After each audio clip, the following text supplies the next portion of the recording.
This is Average Joe Finance's podcast, episode 22. They did a lot of the underwriting and stuff there. So they didn't have to call back to headquarters and all this kind of stuff. So sometimes working with community banks is more personal. And just like now, I can call there and I can speak to pretty much everybody that I call. They know who I am when I call that particular bank. So Hey, so in this episode, we interviewed Tim Carmon.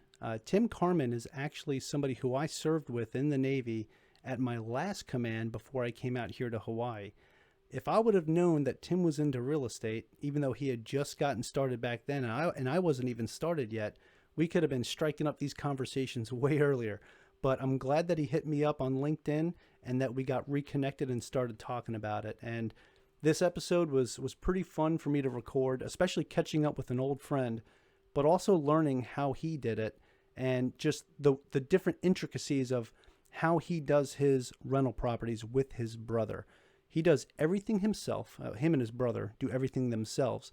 They don't contract out work unless they absolutely have to if they need a licensed contractor. But we're talking some, not just, go replace a toilet or fix a toilet things. You'll see as we get it later into this episode when he starts describing his sewer adventure, so to say. So check it out, guys. It's really fun. He gives you a good perspective of somebody who just started out and just kept pushing and pushing and pushing from different things that they did themselves to fix the properties, and then different ways that he went through local banks for lending. So you guys don't want to miss this one. Check it out. Welcome to the Average Joe Finances Podcast. Are you trying to get out of debt, invest, or just not sure where to start? Then this is the place for you. We discuss different ways to get out of the rat race and build your wealth. Join us on this wild ride to financial freedom. If you're watching this on YouTube, make sure you smash that like button and click subscribe. For those of you listening on a podcast platform, be sure to subscribe on whatever platform that is and leave us a rating if you can. The more likes, ratings, and subscriptions that we get, the more we can spread the message and grow our community. So we also have a free Facebook group. It's called the Average Joe Finances Network. Check us out, join the group, join the community, ask questions, and become a part of the team. All of our other social media accounts are listed in our flow page, and we have them in the video or podcast description below. All right. Hey, how's it going, everybody? So today I'm here with Tim Carmon. So Tim is retired after 28 years in the United States Navy. I actually served with him at one of our commands not too long ago. And, he has a few houses that he has for rental properties that he wanted to get and acquire that before he retired. One of the things he also wanted to do was just have this additional income to accompany his retirement pension. He does a lot of work with his brother and, on these properties. And I'm really excited to talk about his story and for him to share his journey and, basically start from the beginning. So Tim, if you could tell me a little bit about yourself and share your story. Let us know how you got started. yeah, Mike, thanks for the intro. Yes, so as you mentioned, did 28 years in the Navy, and I had been thinking about it for years. You see all the real estate call sheet, the Carlton sheets, things, and how you can make money and do all this kind of stuff. I'm like, well, maybe I should do that. I'm getting ready to retire in a few years, so I had wanted to have a certain portfolio by the time I retired. So, anyways, I'm one of the kind of guys who I would try it. It may not be the smartest thing to do, but I'm like, well, I'll try it. And I have a mentor who told me, he said, if you haven't failed, then you haven't tried. So me being the kind of guy that I am, as yourself, LDO, you do it the hard way, right? So I said, I think I'll buy a house. And granted, I bought a house to live in with my wife and daughters. And I thought maybe it was a different procedure when you're doing it for a business. So one weekend, I had decided that I was gonna take a home equity line of credit out, a HELOC out on my house, get some money, and go buy a house. So I told my brother, I said, "Hey man," I said, "this weekend, let's go buy a house." Right?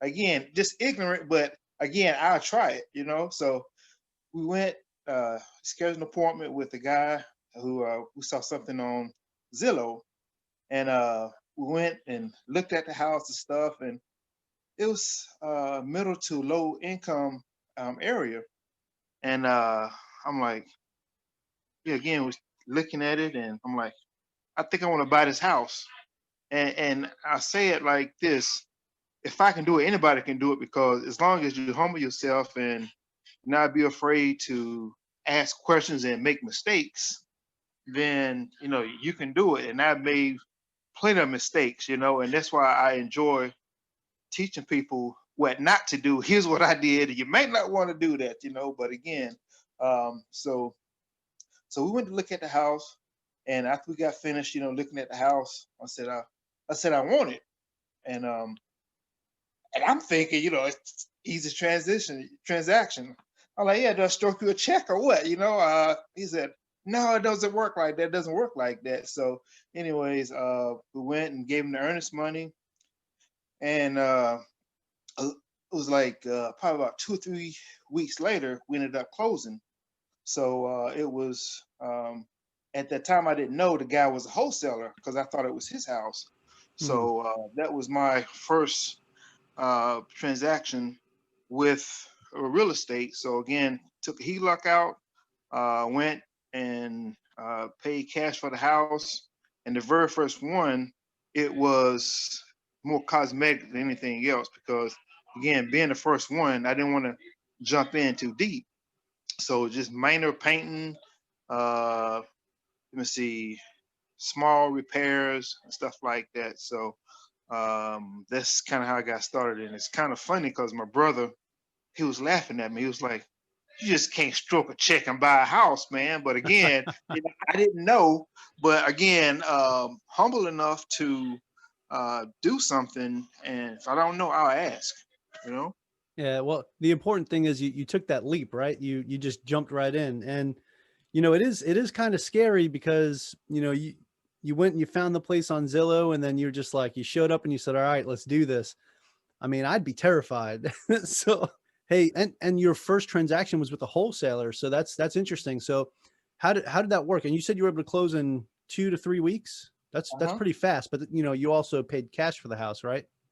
Exactly. So he worked with a real estate. He had worked with the actual owner of the house, and it was written in the contract that he would get a certain amount of the money, regardless Yep. of how much he sold it for. So he got his cut, and they got their cut, and we didn't bother with an inspection or anything like that because we knew that we were gonna whatever it was that we were gonna take it and work with it, and I was comfortable with those particular numbers that he Yeah. had presented us. So that's kind of how we've been doing it. So we've been doing it about 4 years now, and Okay. I had wanted to have 10 houses before I retired from the military, and I didn't quite meet that goal. But since then, I have met my particular goal, and my brother, he let him talk me into all kind of stuff. He's like, "Well, why do we want to stop? Let's keep going." Yeah. So we've been definitely working with the community, try to improve some of the beautification of the cities because we it's one county but it's different cities that we have houses in. So people thank us all the time because sometimes they're eyesores, and some of those houses are condemned, so the city they'll condemn the houses, and we've established a reputation where, well, let's call them Carmon boys. They'll buy it, so we'll go, and sometimes it's like making people offer they can't refuse because Yeah. one, the city they don't really want to tear it down because they lose revenue by tearing the house down, and then so you got your gas bill, your water bill, your electric bill. So if somebody's staying there, it's better for the town and the city. Oh yeah, and property taxes too, for sure. Exactly. And then the neighbors, they thank us all the time because, they're looking at our sores for years, and, we're there working and just making it a better place for the people in the particular communities. Right. So we've been fortunate enough to help people in certain circumstances, because if they condemn the houses, so not only do the people who can't afford to fix the houses, they have to pay to have it condemned. So the Hmm. city will condemn it. However, you still stuck with a payment, a bill. So by us, you know, giving the people some money, one, they don't totally lose out, and then they get a little money, and then we take the house and renovate them, and it's a win-win for everybody. Okay, right on. So, out of all the homes that you've bought so far, did you pay cash for all of them, or did you start taking out loans? Like, how did that work? Because you bought that first one with cash, Uh-huh. so you're going to run out of that liquid fast. So, what did you do to keep buying these homes? So it's funny you ask. It's kind of interesting because we had to learn the hard way. Again, didn't know, so had money. I guess we had more money than we had sense. So we we was buying properties, and it's like all these deals kept coming up. It's like, well, somebody else want to sell his house, and like, well, let's buy it. And then all of a sudden, like, man, we don't have enough money to finish the other project. So it's like, man, but we worked with banks to refinance the houses, so that, okay, you got the one, and there are a lot of people who say they want to help, like the different banks and stuff like that. Right. And I found out that they were more talk than anything else, because I don't have the worst credit, but I don't have like an 850 credit score either. And I would go talk to the different banks and provide my credit score and my business plan. Like, hey, this is what I'm trying to do, and the different banks, nobody would help, right? I'm like, okay, um, you're not gonna stop me. It's just got to find a way to get around it. So I was able to work with a community bank. He said, the amount of loans you have, he said, any loans that you want, I can refinance the houses for you. He said, all I need is he said, the lease and insurance, and I can finance as many as you bring to me. So with that said, we were able to, fix the houses, renovate the houses, and then, renovate them, and then rent them, and then get a loan, then go buy another one. So once we started, things just flowed well for us. So Yeah. definitely been fortunate. It's just like any baseball team or football team. If you have a good team, a good system, then it'll work for you. And it just took us a while to get started, but since then we've been able to establish teams, whether it's the lawyer, the plumber, the banking community, even um, different organizations to help people find housing.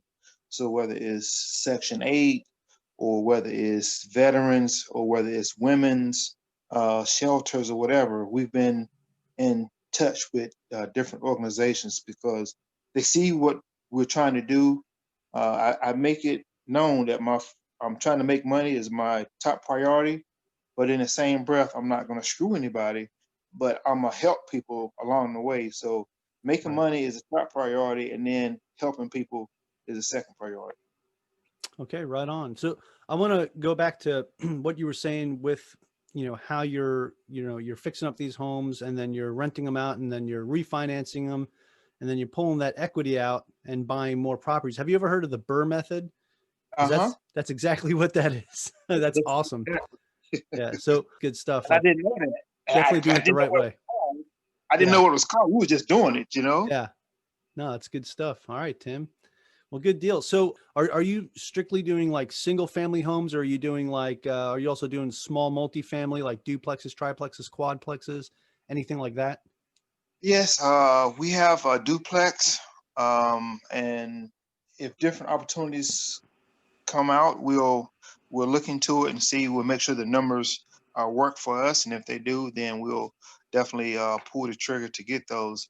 Okay. At one time, I was looking at a 17 unit apartment building, um, and I would stop that particular apartment building each time I would go to the area that I operate out of, and I would just count cars, and just different times of the day and night, I would just go and see how many cars are in the parking lot. That would just give, of course, it's not going to be the exact numbers, but you can see kind of like the traffic and how the area, if it looks shady or if it looks safe and that kind of Yeah. stuff like that. So again, it depends on the opportunity, whether we decide to, do multifamily units.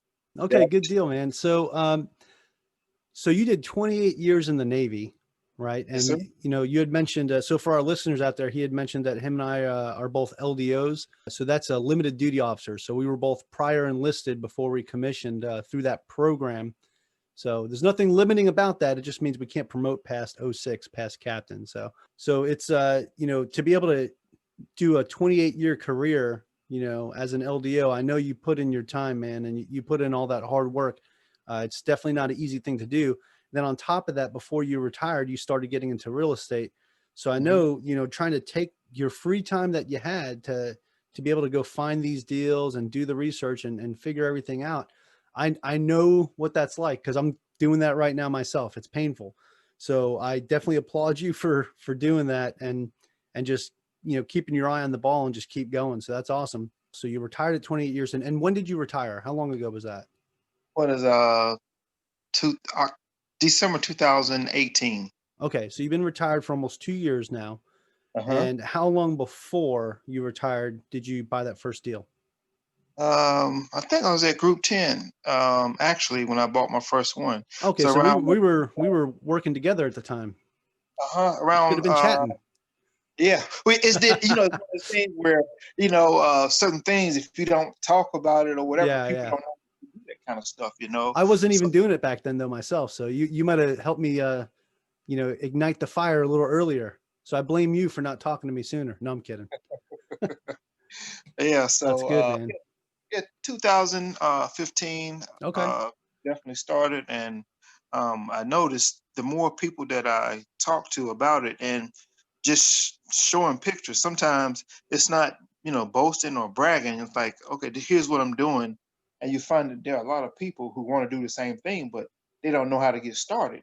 So what I did was I created a PowerPoint that I'll train people. I'm like, hey, I'm not charging anything. I'm just, I just enjoy, one, talking to people, and then two, helping people along the way so that they don't make those same mistakes.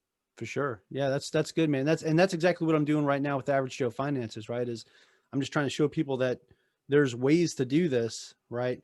Even, if you don't have a lot of money and you're working a 9 to 5 job, for me being in the military, right? And you being in the military. So it's kind of like that salary, right? That 9 to 5 or mentality as well, right? So just about changing your mindset and finding different ways to get there. So I was going to ask you, especially since, being retired from the Navy, have you ever heard of active duty passive income? No. Okay, so that's a group. You should definitely check them out. I'll shoot you some links when we're done here. They're all either active duty, retired, or veterans that are into real estate, and they've got a really good group. So it's one of the groups that actually helped me get started when I started down this road. So I'll send you that stuff. So you've been doing this now so you said since 2015, so about 5 years now. How many properties have you acquired in that time? How many doors do you have? So we have about 13 that, Right on. that we are, working with. It's one of those things where, again, sometimes uh, throwing out numbers like that, different people look at you different ways.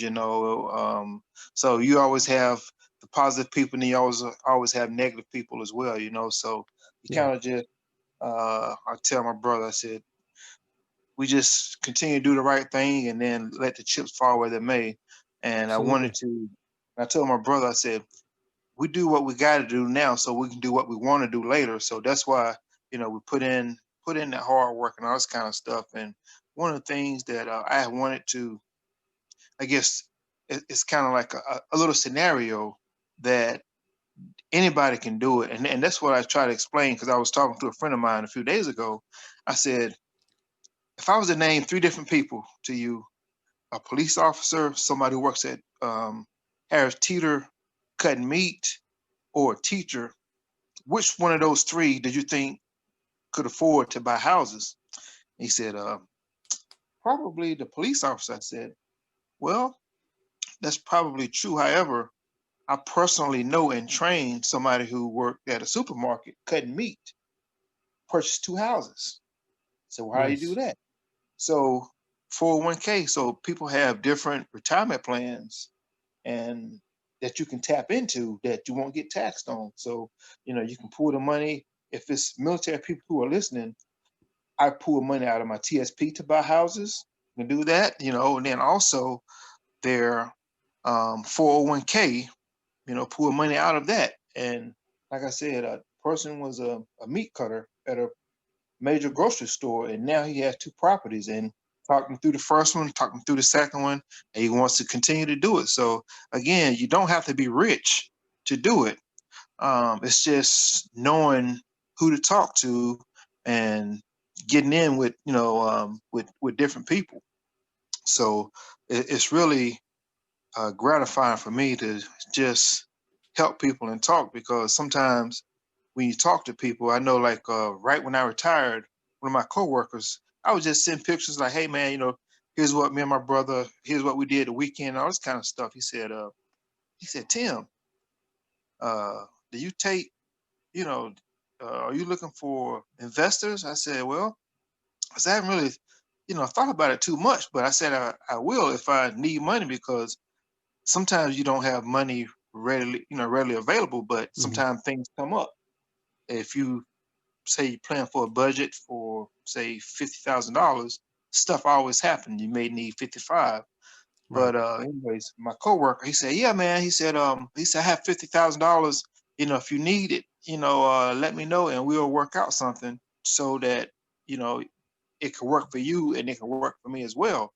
And he said, how would you do that? I said, it's easy. I said, we'll drop a contract. And I said, I will guarantee you better return rates than the stock market. He said, well, how? I said, my word. That's the only thing I got is my word, and by doing so, I would, do the Burr method and then pay him his money back with an interest. But I was blessed and fortunate enough that I didn't need his particular money, but I have been in different situations where you needed money to buy a property that was just too good to pass up, and it's like, man, I need you know some money ASAP. So there's different resources. It's just tapping into the right people for those resources. Right on. Okay. The way that you've got it set up, I mean, you're already in a good spot to where, if you did need to borrow that money, you've already got somebody who's got, some liquid cash to throw your way. So that's Mhm. not a bad problem to have. So let's take a quick break from today's episode to hear from our show sponsors. Hey, what's going on, everybody? It's Mike Cav from Average Joe Finances. Just want to talk to you today about Prep Agent. If you're interested in learning how to become a real estate agent and being able to pass the test on your first try, check out Prep Agent. Check out the link below in the show notes or in the video description. You're listening to the Average Joe Finances Podcast. Whether it's single or multifamily real estate, the stock market, or side hustles, we discuss it all. Strap in and enjoy the ride.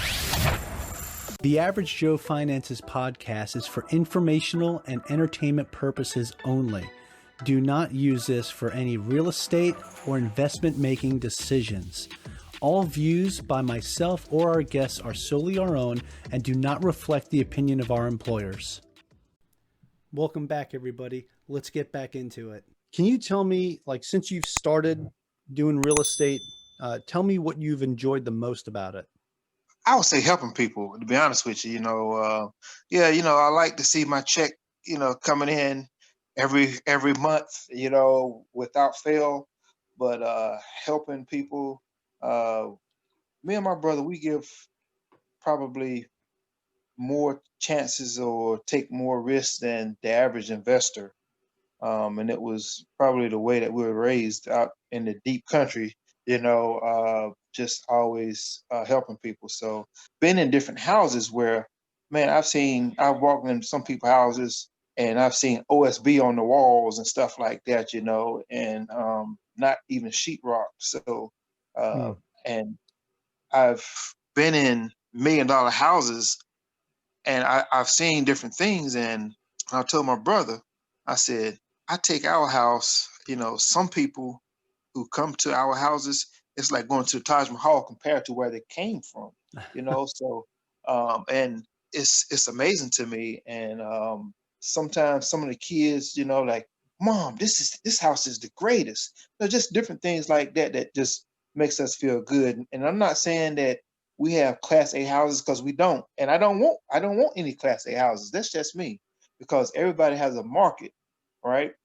And a targeted market that they're working with. And mine is the middle to low income market. So with that, it's different things and different people from, different environments and stuff like that. So I would definitely have to say helping people.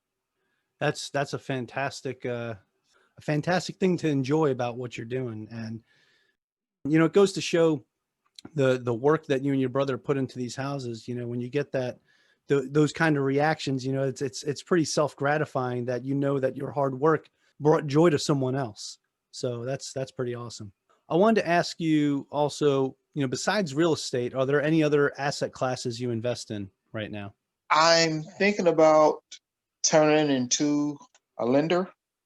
So I'm gonna Okay. get to a point. I'm gonna get to a point where, with my retirement, with the money from the houses and my job, that I want to start lending money to other people.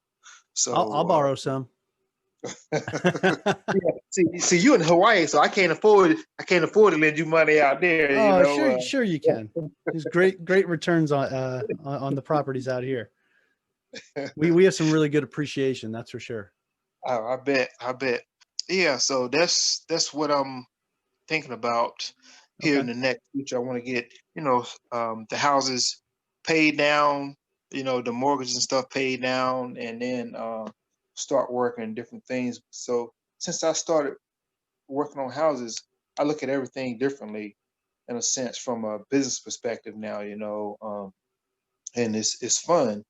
And when I go to different places, whether it's the restaurant, somebody's house, I look at the construction, like how do our stuff compare to others. So I definitely look at everything dealing with construction now, and it's actually fun to be able to look at it and know what you're talking about and know what you're seeing. Okay. So what kind of methods do you use to find houses? Where are you searching to find the deals that you're currently getting? Oh, that's a real good question. So it's kind of funny. I've we've well, I said we've purchased houses off of Craigslist. Okay. We purchased Zillow. We've had the city contact us. Those Carmon boys condemn, but I know somebody that'll buy it. Let's give those Carmon boys a call. Ah, We've done that. Word of mouth. Then sometimes just driving around neighborhoods and we'll see something and we'll go and check the tax information on it and send those owners a letter. So okay. Doing some multiple ways. direct mail. Yeah, exactly. Multiple ways of finding properties. I would recommend people to attend different seminars, because even though you may not learn a lot, you can always pick up one nugget. So I always go to some of them. Some of them I've been to 2 or 3 times, and each time, Yeah. you will learn a different method or something that you forgot or missed the last time that you attended. Yeah. So seminars, also, podcasts are a great way to get some free information. Mhm. Particularly people should be listening to this podcast right here. Just, shameless plug. So, but no, seriously, there's some great real estate podcasts out there, like Bigger Pockets, the real estate guys. I mean, there's some really good ones out there that I listen to almost daily. So definitely every day on my way into work and leaving work, I have a podcast on, and that's what I listen to now. almost forgot what music sounds like. So, but yeah, it's, you learn so much, and there's so many free resources out there. So I definitely appreciate you talking about that, because, even local meetups in your area, right? There's real estate groups that get together. There's 2 different groups out here on Oahu that I meet up with monthly. So we actually got a meeting this Tuesday on Zoom, because obviously, with everything that's going on, we're not really doing anything in person. So you can take advantage of the technology we have today. There's several groups that do stuff over Zoom, and it's free, and you can just sit down and just learn. People can just sit there and take notes and be a sponge and absorb as much as you can. And that's what I've been doing. And I take advantage of my platform here on this podcast to interview people like you who are out there like doing all this great work. And I'm learning from all of you guys at the same time, so this is just a fantastic way to do it. I enjoy it very much, and I enjoy these kind of conversations. So I definitely appreciate you sharing everything. So there was some other stuff that you had mentioned to me that you wanted to talk about. And this was your untold and unsexy stories of stuff that you just can't make up. So if you could please share with us, what are these untold stories? Whew, man, I'll just say, even just the last 2 weekends in a row, Saturday or Sunday, my brother and I were in the sewer. Oh, okay. Yeah, exactly. So we don't pay people to do that. We do it ourselves. Get our hands filthy with all of that sewage and cleaning stuff that we've had tenants pour grease down the sink, and it's clogged up, and then they wonder why it's clogged up. You pour chicken grease in the sink. It It, solidifies. yeah, exactly. And I can't believe what you mean you thought it'd be okay. Why didn't you just let it cool and put it in the trash? We've had people who can't afford to pay the rent but have bigger TVs than I do. Mm, Uh, so it's just dealing with different people. Some people, I guess, the thought process, the way that they think things. I had somebody who have a parking pad that hold 4 cars, but still doesn't want to park on the parking pad. I'm like, I only have 2 at my house. I said, you have more parking spaces than I do at my house. And I'm the landlord. Yeah, it's different things that you have to put up with again, different people. There are issues or bugs that were not there when you moved in, but now mm, all of a sudden you have bugs.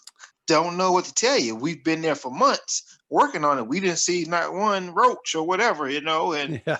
we got to go in and clean up behind them when they leave, and then call the exterminator and all this kind of stuff. So get calls at 10 at night for just different things, so it's good, but sometimes it's not always as sexy as people make it out to be. Right. So when people get involved, I'm like, well, I want you to know sometimes you're going to get called when it's time for you and your wife to go on a date night, or you can't sleep in because you got to go take care of the plumbing issue or whatever, so it's definitely different things that you have to consider. And some people, they only see the money part of it, Yeah. but They only there's see the bright side. exactly, Yeah. and I try to, I'm gonna keep it 100 with you. And this is the good, the bad, the ugly. And that's what I try to do, is just explain everything to the people. Yeah, I've so being in Hawaii and my property's back in Virginia, I get those phone calls at like 2 o'clock in the morning from my property manager with, this and that or whatever, toilet broke or this happened. And Mhm. yeah, so 2 o'clock in the morning, I'm not even functioning properly. And I'm sitting here trying to make decisions over the phone and tell them, yeah, spend this much or don't spend this much. And it's just, whew, yeah. So I've definitely felt that whole thing on a spiritual level, but nothing about a sewer. So, I mean, you can have that. I ain't trying to climb into no sewer, but no, that's good stuff. I mean, so, you've gotten to see all sides, the good side where you get that passive income coming in, and you don't use property managers at all, right? You and your brother manage it yourselves for everything. That's correct. And That's most correct. and most of the work you guys do yourself. Do you do all the work yourselves? Or do you have contractors do certain things? So it depends. Like here, well, in North Carolina, where our houses are, if the renovation is less than $30,000, you don't have to get a contractor, a licensed contractor to do it. So with that, we have a certain price point that we stay at so that we can get sometimes we may need a certified plumber, or you may need a certified electrician or HVAC guy. So it just depends on the type of house we get, how much work is needed. So sometimes we'll do most of the framing and the construction part, so it just really depends on what we're doing and how bad how bad a condition the house is. If I let my brother talk me into something crazy, so it just depends.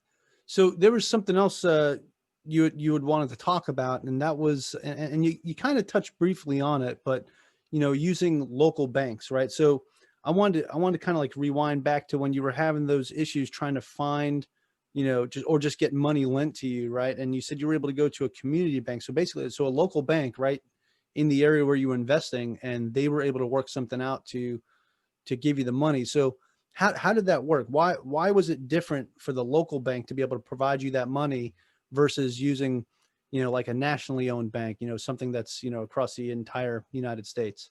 So it's kind of funny. So the local bank that I use wasn't even in the same county that I was able to get the loan from. I was able to get the loan with this particular bank because my nephew, he used to be the town manager, and he knew the the banking, the people at the bank. And he said, well, call this guy and establish a relationship. And the guy helped me out. So in the community, and they did a lot of the underwriting and stuff there. So they didn't have to call back to headquarters and all this kind of stuff. So sometimes working with community banks is more personal. And just like now, I can call there and I can speak to pretty much everybody that I call. They know who I am when I call that particular bank. So some banks are good. Some national banks are good, and depends on who you're working with at those particular banks. Because I have a loan with Navy Fed, and they were extremely good. Depends on, again, if you're able to establish a relationship. Those guys and girls, some of them work to 9, 10 o'clock at night. Because I sent Nice. the email to one of them, and I didn't expect a response until the next day. And she responding back to me. It's like 9:30. I'm like, Lynn, why are you responding? You're supposed to be in bed or something. Why are you responding back to me? So that told me how dedicated she was. And I always would send, people her way to help them out. So, but with the particular bank that I was using, again, that was in a different town. So the town that we have the houses in, like I said, I went to like 7 different banks, and they said no. And I couldn't understand it because I'm like, this is to help beautify your community. Like, I'm thinking, Right. I don't even live here. I'm from there, but I just couldn't grasp that understanding.